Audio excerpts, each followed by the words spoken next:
art and science of orthodontics can be divided into 4 categories: preventive, interceptive, corrective, and surgical. Preventive orthodontics is the action taken to preserve the integrity of what appears to be normal occlusion at a specific time. Interceptive orthodontics is that phase of the science and art of orthodontics employed to recognize and eliminate potential irregularities and malpositions in the developing dentofacial complex.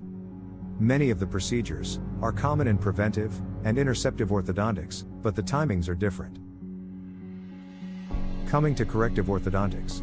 Corrective orthodontics recognizes the existence of a malocclusion and the need for employing certain technical procedures to reduce or eliminate the problem and the attendant sequelae. Surgical orthodontics, as the name denotes, includes the surgical procedures that are carried out before, during, or after orthodontic treatment. Now we might think, why do people need orthodontic treatment? Well, there can be various reasons for it. Let's see, one by one. First, it can be due to psychological and social problems. Irregular and protruding teeth have a negative impact in a patient's psychology. Children with malocclusion become introvert. Their social behavior is immature. Poor appearance. Poor appearance, due to malocclusion, affects a child's performance in school, as well as in play. Treatment should be initiated.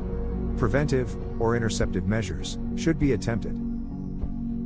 Interference with growth and development.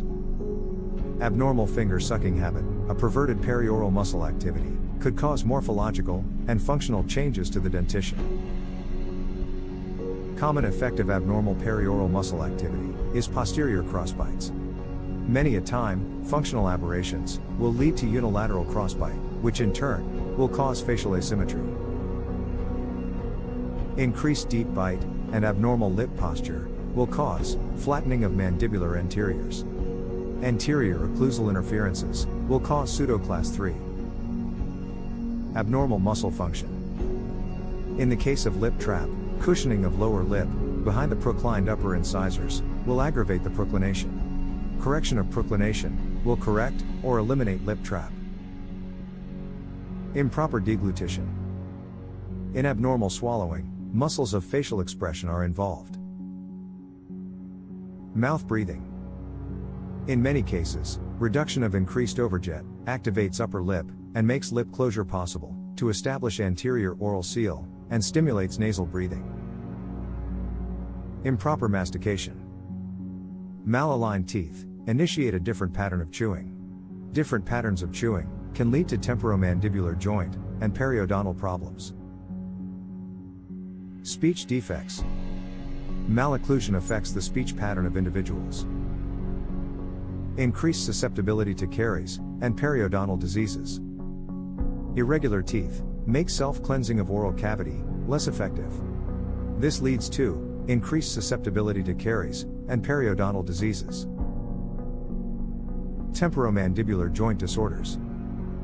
Malocclusion also causes TMJ problems, like clicking, pain, and crepitus. Malocclusion and trauma. One of the most common problems, seen in Class II Division I malocclusion, is trauma to maxillary anterior teeth. Impacted and unerupted tooth. It interferes with eruption of the successor, or neighboring tooth. May cause resorption of the roots of the adjacent tooth. There is also a possibility of development of cysts due to impacted or unerupted tooth. Prosthetic rehabilitation problems. Supra-eruption of the tooth into opposing edentulous area and tipping of teeth into adjacent edentulous area cause space problems for prosthetic rehabilitation. Stress distribution in a tipped tooth when taken as an abutment is not even.